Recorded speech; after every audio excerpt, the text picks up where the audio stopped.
He wrote on the Huffington Post that what African Americans should do when it comes to jury duty. Speak to that. Oh, man, this is the most controversial part of the book. You know, Mike Wallace did a segment in 60 Minutes. He says this is going to scare a lot of people, what this brother's talking about. So, jury duty. People who have concerns about how fair the system is, about why all these blacks are being prosecuted for crimes that white people don't get prosecuted for, like drugs. You know, we don't use drugs any more than whites, but we 60% in jail for that. So what should you do if you're a juror?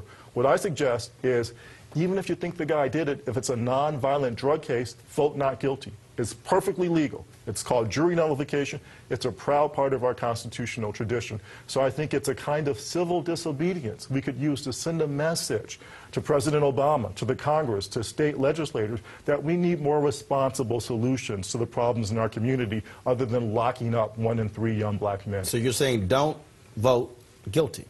I'm saying don't convict if you don't think it's going to do the community any good. It's perfectly within your right. It's perfectly constitutional. It's actually how the slave laws helped, how we got rid of the slave laws, because it was a crime for a slave to run away. But white northern jurors, they refused to convict in those cases, even though the people who helped slaves were totally guilty. So it's a proud part of our constitutional tradition. It's a secret. The Supreme Court says even though jurors have this power, nobody should tell them about it. So what I'm doing in Let's Get Free is telling them about it.